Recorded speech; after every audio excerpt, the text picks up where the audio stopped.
Hey folks, it's Mad Rabbit. We are back in Flamebroil, heading to Stranglethorn, like I said I was going to do last episode.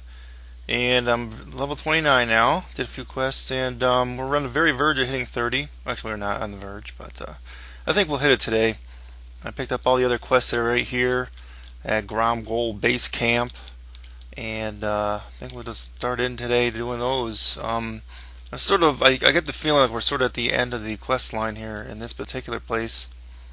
But it's cool, like you get this little raptor guy, and see him right there, Lashtail, and he kind of follows you around, and you feed him and stuff. So that's kind of cool. And let's see, what we got. Gonna go here, here, and here.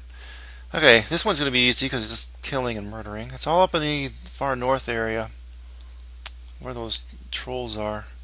So I gotta kill some guy to get his head. Kill some other guy for his body. Kill a whole bunch of other things. And then maybe go to Nezingwary. If I remember Nezingwary, that's mostly like killing missions, you know. Kill 10 of this or 20 of this and this many tigers and raptors, and those are easy. I love those.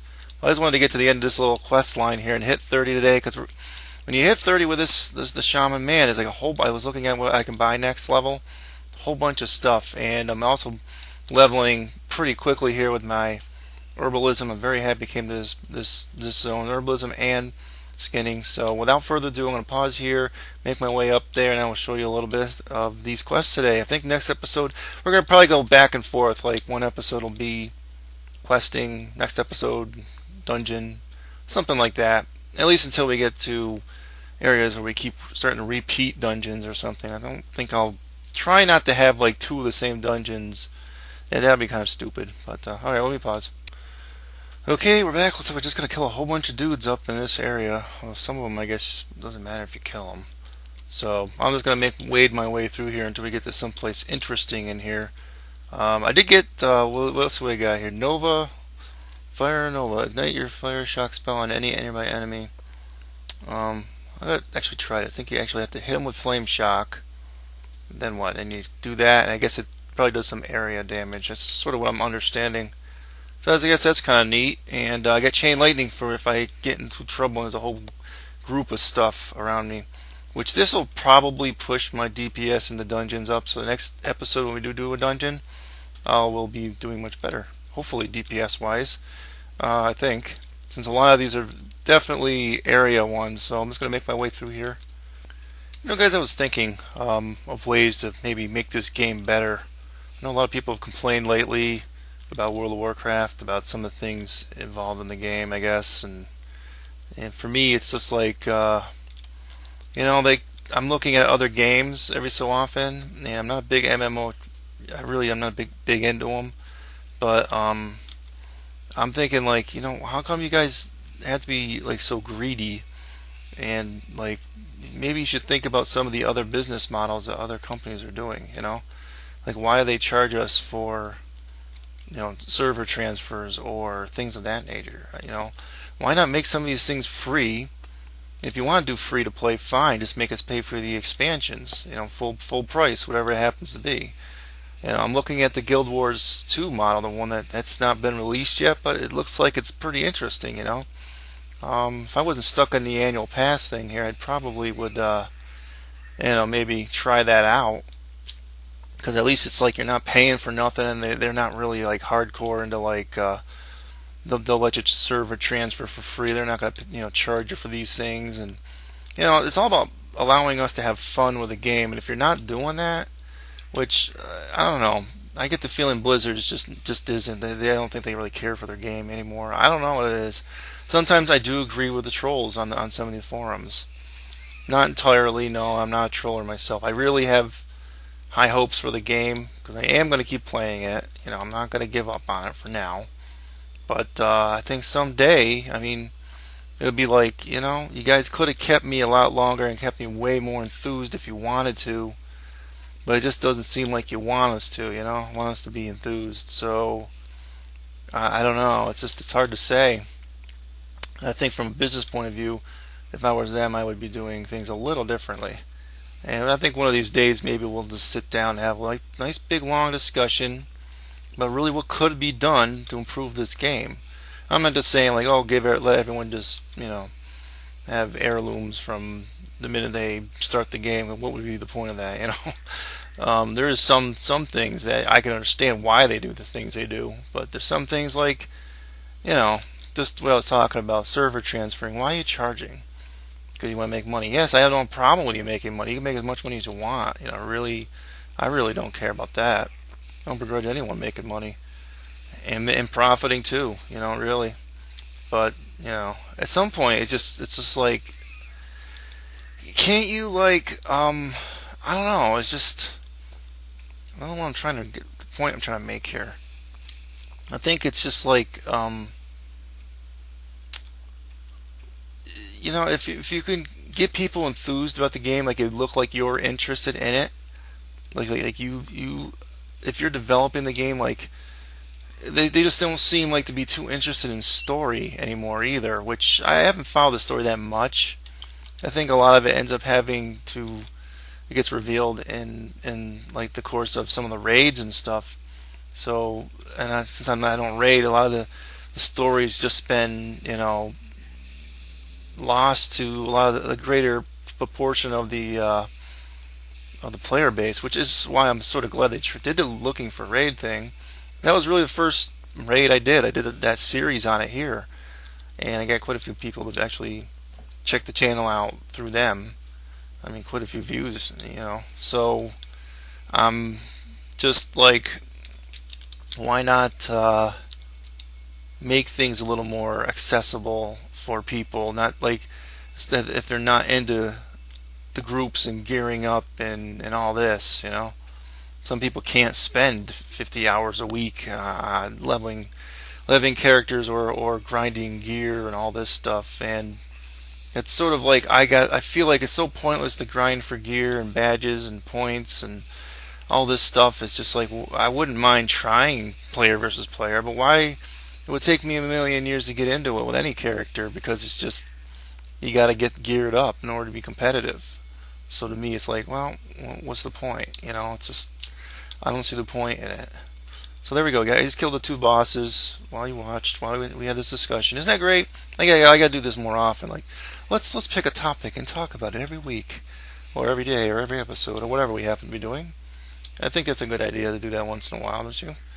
So, maybe in the future we will talk about some ideas to make this game better. I don't think Blizzard will listen to them, honestly.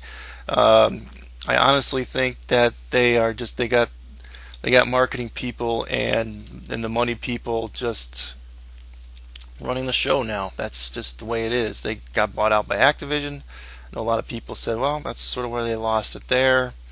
Back in the old days, they just sort of, they were a little more like, I wouldn't say like like how we say garage bands for musical groups.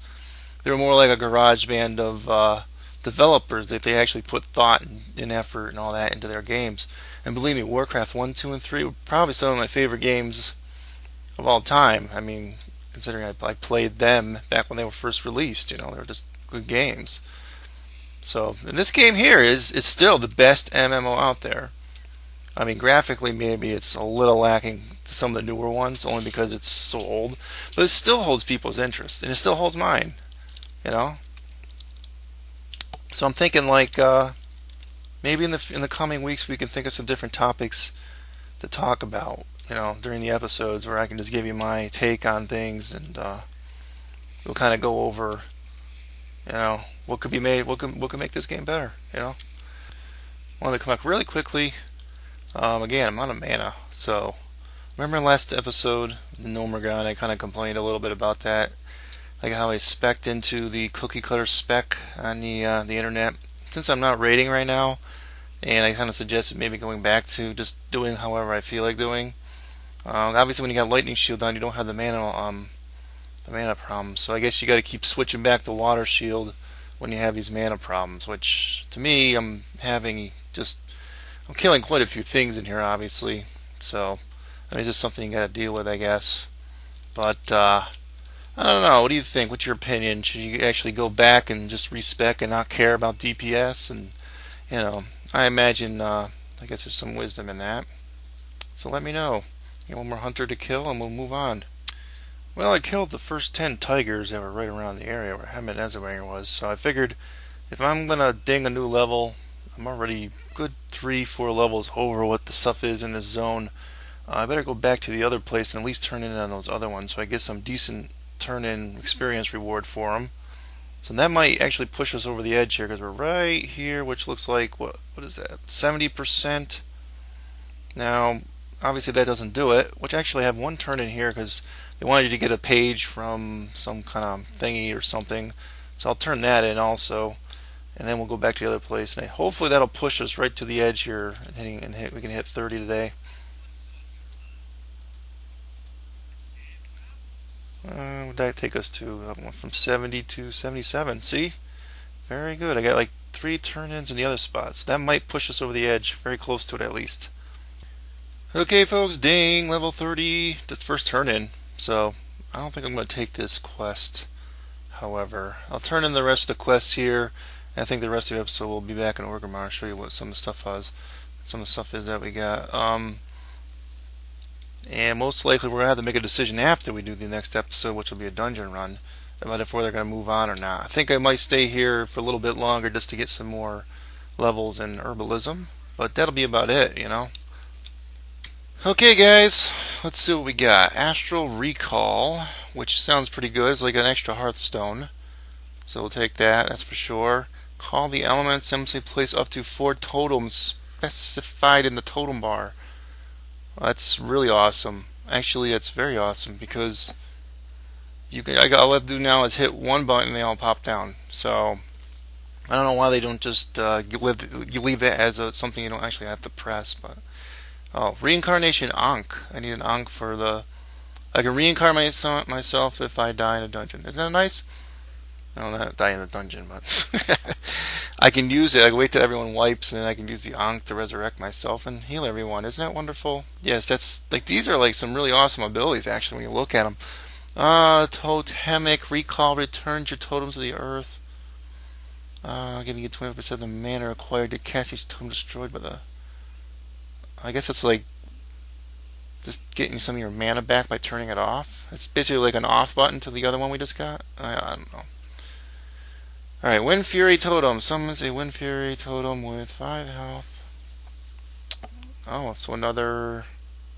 What is this exactly? Increases the melee and range attack speed of all party and raid members. So this is sort of like a buff one, right? Is that what that's supposed to be?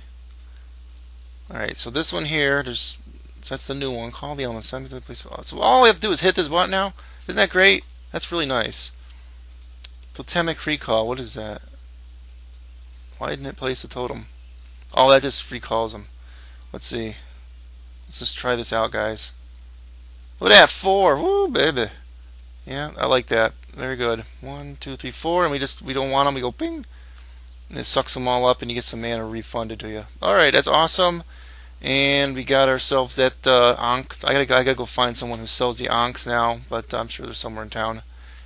And yeah, awesome, that reincarnation thing. So, all right, guys.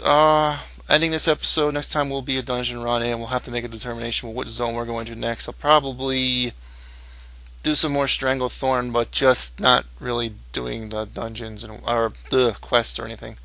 So, see you next time. Adios.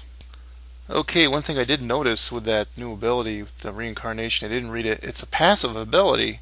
So I guess if you happen to have an Ankh, it's just going to automatically happen if you die. Is that what that means?